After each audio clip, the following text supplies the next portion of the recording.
Hello everyone, welcome to our channel. तो friends, आज के इस वीडियो में हम लोग अगेन 20 क्वेश्चन सॉल्व करेंगे इंडियन थिंकर से रिलेटेड नेट एग्ज़ाम के लिए। और सभी को अब तक पता चल चुका होगा कि नेट एग्ज़ाम का हमारा जो है डेट आ चुका है और जल्दी एडमिट कार्ड भी आ जाएगा। तो बस अब जितने भी दिन बचे हुए हैं उसमें हमें अच्छे से रिविज़न करना है और ज़्यादा से ज़्यादा क्वेश्चन को सॉल्व करना है ताकि कोई भी क्वेश्चन जो है वो गलत ना हो। तो चलिए आज का वीडियो शुरू करते हैं। इसके अलावा अगर आप मेरे चैनल पर फर्स्ट टाइम आए हैं तो प्लीज़ चैनल को सब्सक्राइब कर लीजिए और बेल आइकन प्रेस करना मत भूलिएगा। और अगर आपको वीडियो पसंद आता है तो प्लीज़ वीडियो को लाइक शेयर ज़रूर करिएगा।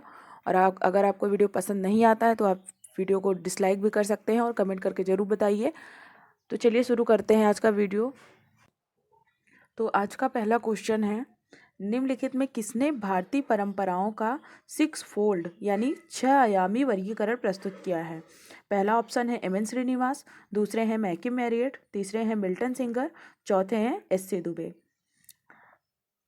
तो भारतीय परंपराओं का 6 फोल्ड यानी 6 आयामी जो वर्गीकरण प्रस्तुत किया था वो किसने किया था? तो वो किया था एस सी दुबे ने। ऑप्शन नंबर डी इसका सही आंसर हो जाएगा, यानी श्यामाचरण दुबे ने। तो एस सी दुबे ने परंपरा और आधुनिकीकरण के संदर्भ में इन्होंने मैकिम मैरियट ने जो अपना द्विभाजन लघु एवं बृहत परंपरा का सिद्धांत दिया हुआ था, इन्होंने वर्गीकरण जो किया हुआ था मैकिम मैरियट ने, उसको क्या कहते हैं, एस सी दुबे ने अस्वीकार कर दिया था। और उसके स्थान पर उन्होंने भारत में कार्यशील 6 प्रमुख परंपराओं का उल्लेख किया था। और वो परंपराएं कौन कौन सी थी? तो देखिए, पहली परंपरा इन्होंने बताया था शास्त्रीय परंपरा,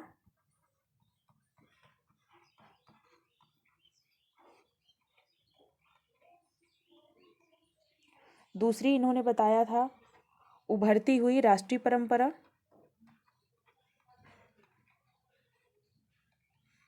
तीसरा इन्होंने बताया था प्रादेशिक परंपरा,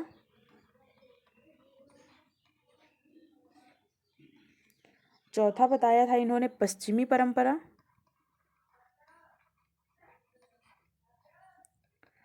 पांचवा इन्होंने बताया था स्थानिक,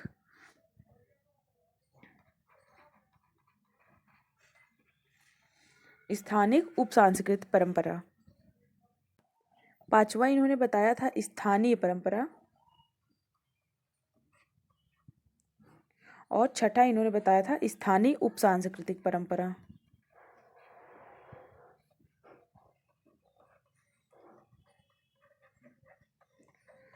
तो इन 6 परंपराओं का वर्गीकरण एस सी दुबे ने किया था। और किसके विरोध में किया था? तो मैकिम मैरियट ने जो अपना द्विभाजन लघु एवं बृहत परंपरा दिया हुआ था उसको अस्वीकार करके।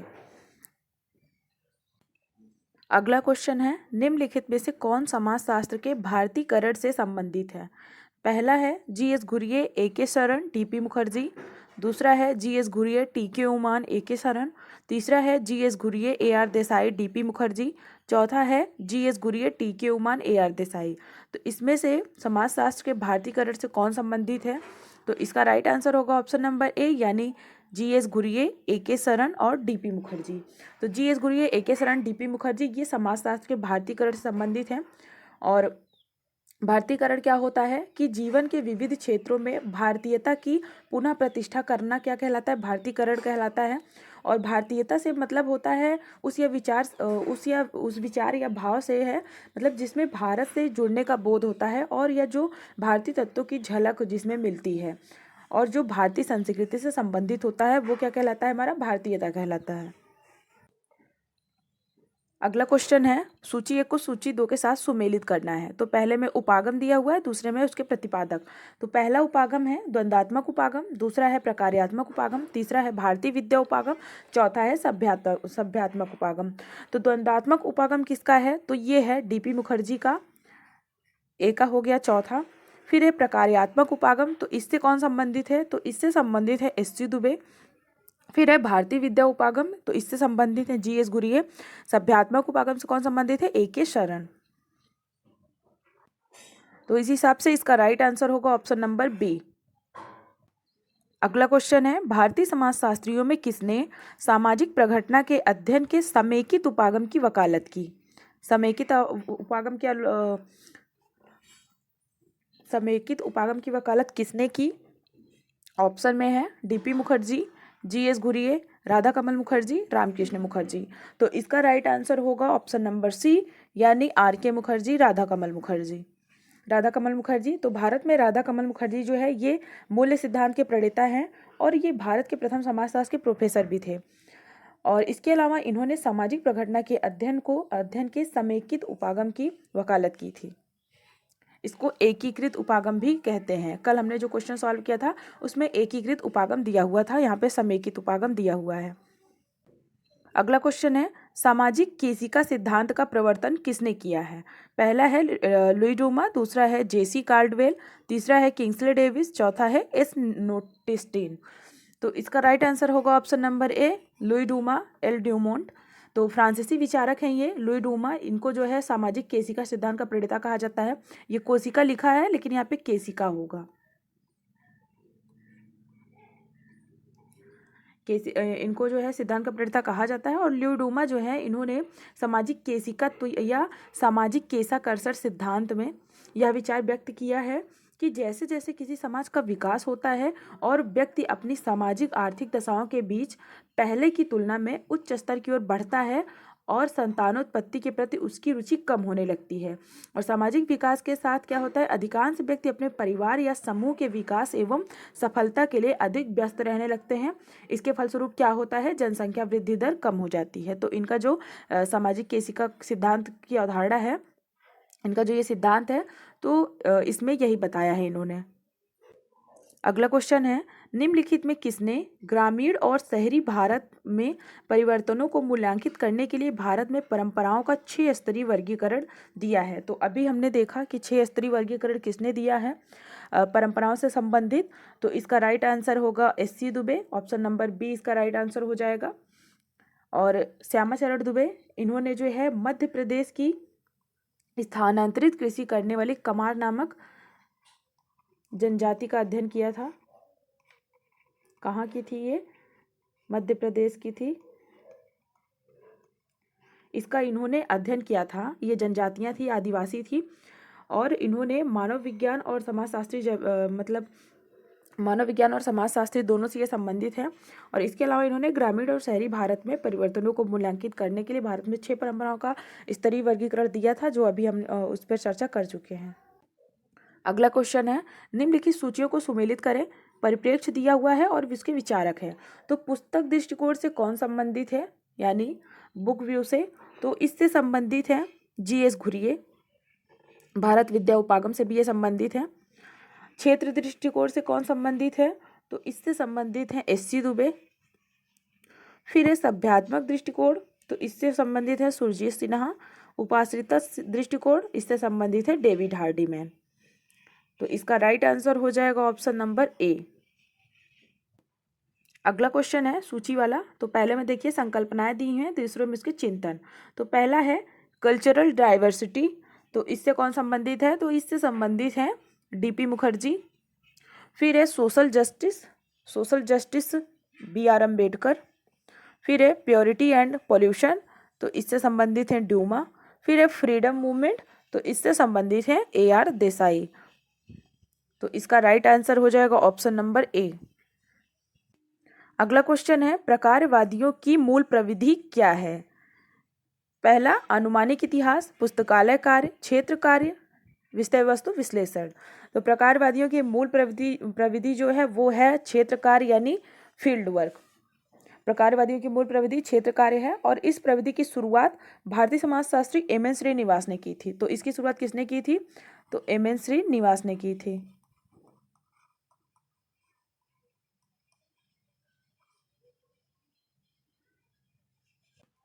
अगला क्वेश्चन है, DP मुखर्जी का मानना है कि भारतीय समाजशास्त्री होने के लिए किसी भी व्यक्ति का सबसे पहले भारतीय होना आवश्यक है। अर्थात मतलब इनका ये क्या कहने का मतलब है कि किसी भी समाजशास्त्री को भारतीय समाजशास्त्री होने के लिए सबसे पहले भारतीय होना आवश्यक है। तो पहला दिया है उसका जन्म भारत में हुआ हो। दूसरा, वह व्यक्ति भारतीय समाज और संस्कृति का अविवेचित प्रशंसक हो। तीसरा, संस्कृति हो। चौथा, भारतीय परंपराओं और संस्कृति से परिचित हो।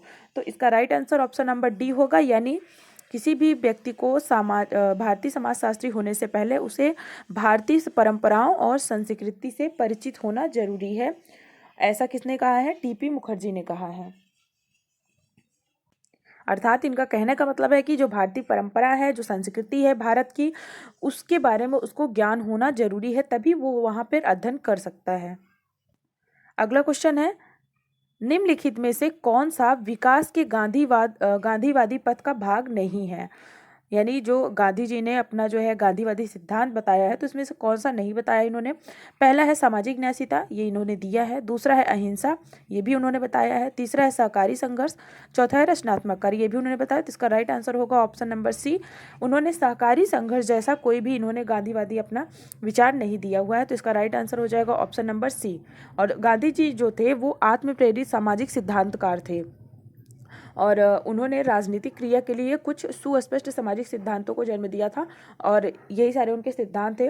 और सबसे पहले गांधी जी ने अफ्रीका में और बाद में भारत में शक्तिशाली अहिंसा के सिद्धांत को विकसित किया था और उन्होंने सामाजिक न्यायशीलता, अहिंसा और रचनात्मक कार्य पर बल दिया था।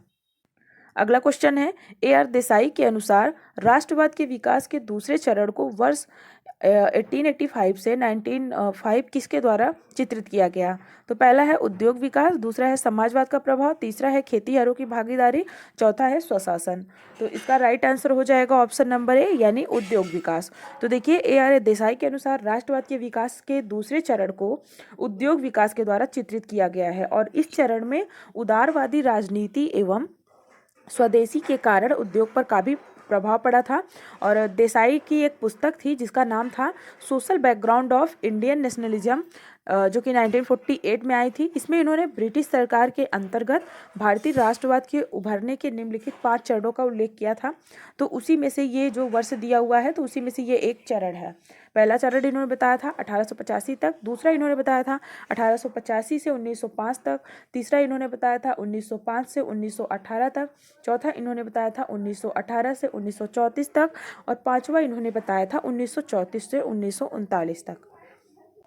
अगला क्वेश्चन है, सूची 1 को सूची 2 के साथ सुमेलित करना है। तो पहला है सांस्कृतिक विविधता। तो सांस्कृतिक विविधता से संबंधित कौन है? DP मुखर्जी। फिर है सामाजिक न्याय, सामाजिक न्याय से कौन संबंधित है? BR अम्बेडकर। फिर है पवित्रता और प्रदूषण, तो इससे कौन संबंधित है? लुई डूमा। और फिर है स्वतंत्रता आंदोलन, तो इससे संबंधित है AR देसाई। तो इसका राइट आंसर हो जाएगा ऑप्शन नंबर ए। यही क्वेश्चन अभी हमने पहले भी सॉल्व किया, थोड़ा बहुत चेंज है बस, बाकी क्वेश्चन वही है। अगला क्वेश्चन है, DP मुखर्जी के संबंध में निम्नलिखित में से कौन सा कथन गलत है? पहला है स्टेटमेंट, उन्होंने बोली उपागम का उपयोग किया है। दूसरा है, उन्होंने मार्क्स, डिल्थे और वेदांत के उपागम को मिला दिया है। तीसरा है, प्राथमिक, माध्यमिक और तृतीय के बीच परंपराओं का अंतर किया जा सकता है। चौथा है, आधुनिकता को स्वतंत्र परंपरा के रूप में समझा जा सकता है। तो DP मुखर्जी के संबंध में इसमें से कौन सा कथन गलत है? तो ये लास्ट कथन जो है ऑप्शन नंबर डी, कि आधुनिकता को स्वतंत्र परंपरा के रूप में समझा जा सकता है, ये कथन गलत है। यह कथन योगेंद्र सिंह का है। ये जो कथन है ये किसका है? तो ये योगेंद्र सिंह का है, DP मुखर्जी का नहीं है। और डॉक्टर योगेंद्र सिंह जो थे, इन्होंने भारतीय परंपराओं के आधुनिकीकरण को सामाजिक परिवर्तन की एक प्रमुख प्रक्रिया के रूप में स्वीकार किया था। तो ये स्टेटमेंट उनका है। तो इसका राइट आंसर हो जाएगा ऑप्शन नंबर डी। अगला क्वेश्चन है, जाति प्रणाली के अंतर्गत गतिशीलता का विश्लेषण करने के लिए निम्नलिखित में से किसने संदर्भ समूह सिद्धांत का अनुप्रयोग किया था? तो पहला है MSA राव, दूसरा है GS घुरिये, तीसरा है MN श्रीनिवास, चौथा है योगेंद्र सिंह। तो किसने संदर्भ समूह सिद्धांत का अनुप्रयोग किया था? तो देखिए, इसका राइट आंसर है MN Srinivas, option number C. तो MN श्रीनिवास जो हैं, इन्होंने संरचनात्मक प्रकार्यात्मक इन्होंने उपागम अपनाया था। तो श्रीनिवास संरचनात्मक प्रकारवादी जाति प्रणाली के अंतर्गत इन्होंने गतिशीलता का विश्लेषण करने में संदर्भ समूह सिद्धांत का अनुप्रयोग किया था। यानी इनकी जो संस्कृतिकरण की अवधारणा है, तो संस्कृतिकरण की अवधारणा में इन्होंने संदर्भ समूह का इन्होंने अनुप्रयोग किया था संस्कृतिकरण की अवधारणा में। और देखिए, संदर्भ समूह क्या होता है? तो संदर्भ समूह यानी जब मनोवैज्ञानिक तौर पर कोई व्यक्ति अपना संबंध ऐसे समूह से बनाए रखता है जिसके आदर्श, नियम, मूल्य जो भी हैं उसको वो अपने आचरण में सम्मिलित करता है, यानी शामिल करता है, जिसका कि वह वास्तविक रूप से उसका वह वास्तविक रूप में सदस्य नहीं है, लेकिन फिर भी वो आचरण जो है अपने अंदर उसको सम्मिलित करता है। तो ऐसे समूह को क्या कहते हैं? संदर्भ समूह कहते हैं। अगला क्वेश्चन है, जी.एस. घुरिये के अनुसार जाति प्रथा से प्रभावित समाज की विशेषताएं कौन सी हैं? इसका कोट में उत्तर देना है। तो पहला है समाज का खंडित विभाजन, दूसरा है सिविल तथा धार्मिक क्षमताएं, तीसरा है खान पान तथा सामाजिक अंतःक्रिया पर रोक तथा उसमें पदानुक्रम अधिक्रमिकता, चौथा है व्यवसाय तथा विवाह का विकल्प। तो इसमें से कौन सी विशेषताएं हैं जाति प्रथा से प्रभावित समाज की? तो देखिए, इसमें जो है सबसे पहला समाज का खंडित विभाजन, ये जो वर्गीकरण बताया था घुरिये ने, उससे संबंधित पूछा है। तो समाज का खंडित विभाजन इन्होंने बताया था। और तीसरा इन्होंने बताया था कि खान पान तथा सामाजिक अंतःक्रिया पर रोक तथा उसमें पदानुक्रम अधिक्रमिकता। तो इसका राइट आंसर हो जाएगा ऑप्शन नंबर बी, यानी पहला और तीसरा। तो घुरिये के जाति प्रथा संबंधित विचारों के जो दर्शन है उनका जो है एक जो कृति है उनकी, मतलब बहुत ज़्यादा फेमस उनकी बुक है जिसका नाम है कास्ट क्लास एंड ऑक्यूपेशन।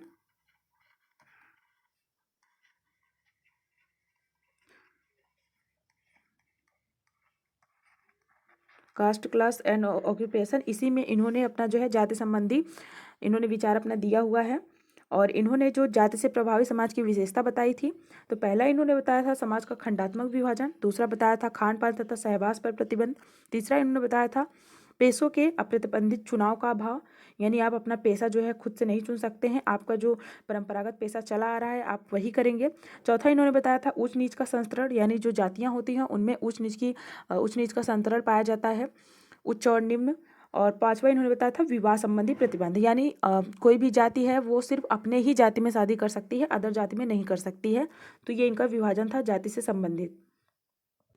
अगला क्वेश्चन है, अवधारणा दिया हुआ है और चिंतक है उसके। तो पहला है सांस्कृतिक संरचना और सांस्कृतिक क्रिया। तो ये किसकी अवधारणा है? तो ये अवधारणा है रॉबर्ट रेडफील्ड की। इसका चौथा हो जाएगा। फिर है अहिंसा। तो अहिंसा अहिंसा जो है ये किसका है? तो ये है महात्मा गांधी का, एम के गांधी। फिर है संस्कृतिकरण, तो एम एन श्रीनिवास की अवधारणा है। फिर है वर्ग चेतना, ये कार्ल मार्क्स का है। तो देखिए इसका राइट आंसर हो जाएगा ऑप्शन नंबर ए। अगला क्वेश्चन है, किसने इस बात पर जोर दिया कि यह पर्याप्त नहीं है कि एक भारतीय समाजशास्त्री एक समाजशास्त्री बने, अपितु उससे पहले एक भारतीय बने? पहला है रंजीत गुहा, दूसरा है डीपी मुखर्जी, तीसरा है एन के बोस, चौथा है सुरजीत सिन्हा। तो इसका राइट आंसर होगा option number B, DP Mukherjee. तो यह कथन डीपी मुखर्जी का है और उन्होंने भारतीय इतिहास का द्वंद्वात्मक प्रक्रिया द्वारा विश्लेषण किया था। और जो मुखर्जी थे ये मार्क्सवादी थे, लेकिन ये अपने आप को मार्क्सवादी की जगह मार्क्स शास्त्री कहलाना पसंद करते थे। कल भी हमने जो क्वेश्चन सॉल्व किया था उसमें 2-4 क्वेश्चन जो है डीपी मुखर्जी से संबंधित थे, तो आप लोगों को पता होगा ये अपने आप को मार्क्सवादी की जगह मार्क्स शास्त्री कहलाना अधिक पसंद करते थे। और इनकी जो प्रमुख कृतियाँ थी वो थी मॉडर्न इंडियन कल्चर, उसके बाद पर्सनालिटी एंड सोशल साइंस। तो ये सारे इनकी मुख्य कृतियाँ थी। अगला क्वेश्चन देखिए, भारत के प्रारंभिक समाजशास्त्रियों में से किसने भारतीय समाजशास्त्र तथा सामाजिक मानव विज्ञान में जमीनी अनुभविकवाद चालू किया? पहला है जी.एस. घुरिये, दूसरा है आर के मुखर्जी, तीसरा है ए के सरन, चौथा है उपर्युक्त में से कोई नहीं। तो इसका राइट आंसर होगा ऑप्शन नंबर ए, यानी जी.एस. घुरिये। तो जी.एस. घुरिये ने मतलब इन्होंने सभ्यताओं का तुलनात्मक अध्ययन प्रस्तुत किया था। क्वेश्चन में क्या पूछा है कि प्रारंभिक समाजशास्त्रियों में किसने भारतीय समाजशास्त्र तथा सामाजिक मानव विज्ञान, इसमें 2 दिया हुआ है, मतलब इनका जो है जमीनी अनुभविकवाद चालू किया। तो जी.एस. घुरिये ने सभ्यताओं का तुलनात्मक अध्ययन प्रस्तुत किया था और इनकी जो पुस्तक थी caste and race in India, इसमें इन्होंने भारतीय सभ्यता को केंद्र बिंदु मानकर अध्ययन किया था। अगला क्वेश्चन है, ए आर देसाई के अनुसार धर्म एवं कर्मकांड कहाँ से उत्पन्न होते हैं और विकसित होते हैं? पहला है दर्शन शास्त्र से, दूसरा है इतिहास से, तीसरा है समाजशास्त्र से, चौथा है अर्थशास्त्र से। तो इसका राइट आंसर होगा ऑप्शन नंबर डी, यानी अर्थशास्त्र से। तो ए आर देसाई के अनुसार धर्म एवं जो कर्मकांड है ये अर्थशास्त्र से उत्पन्न होते हैं, यानी विकसित होते हैं। और ए आर देसाई की जो पहली कृति थी वो थी भारतीय राष्ट्रवाद की सामाजिक पृष्ठभूमि, और राष्ट्रीय आंदोलन का विश्लेषण करने वाली ये इनकी प्रमुख कृति, यानी प्रमुख इनकी पुस्तक मानी जाती है। लिख देते हैं, इनकी जो पहली कृति थी उसका नाम था भारतीय राष्ट्रवाद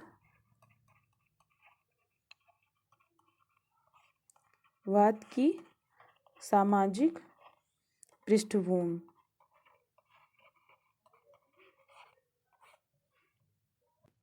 अगला क्वेश्चन है, किसने भारतीय संस्कृति की विविधताएं स्पष्ट की हैं और डाइवर्सिटीज नामक पुस्तक लिखी है?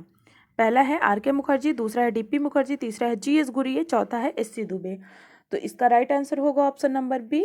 डाइवर्सिटीज नामक पुस्तक किसकी है? तो ये है डीपी मुखर्जी की। और डीपी मुखर्जी ने अपनी पुस्तक डाइवर्सिटीज में भारतीय संस्कृति की विविधताओं का स्पष्टीकरण किया था। तो ये थे आज के हमारे क्वेश्चन। आई होप आपको वीडियो पसंद आया होगा। आप कमेंट करके ज़रूर बताइएगा। और अगर आपको वीडियो पसंद आया है तो प्लीज़ वीडियो को लाइक शेयर करना मत भूलिएगा। और इसके अलावा अगर आप चैनल पर फर्स्ट टाइम आए हैं तो प्लीज़ चैनल को सब्सक्राइब कर लीजिए और बेल आइकन प्रेस करना मत भूलिएगा, ताकि जब भी वीडियोज अपलोड हो उसका नोटिफिकेशन आपको टाइम से मिलता रहे। और इसके अलावा जो है नेट का हमारा जो है अब बिल्कुल डेट आ चुकी है, बहुत ही कम टाइम है। तो बस अब हम डेली जो है क्वेश्चन को ज़्यादा से ज़्यादा प्रैक्टिस करेंगे, सॉल्व करेंगे, और ताकि पेपर में कोई भी क्वेश्चन गलत ना होने पाए। और कल हम जो है ये 2 दिन हमने 2 वीडियो में हमने इंडियन थिंकर से रिलेटेड क्वेश्चन को सॉल्व किया। अब हम कल जो है प्रकारवाद एवं संरचनावाद से संबंधित क्वेश्चन को सॉल्व करेंगे, जो कि बहुत ज़्यादा इंपॉर्टेंट टॉपिक है। तो प्लीज़ आप लोग वीडियो को लाइक शेयर ज़रूर कर दिया करिए, इससे मुझे थोड़ा मोटिवेशन मिलता है। तो आज के लिए बस इतना ही, मिलते हैं नेक्स्ट वीडियो में। Thank you.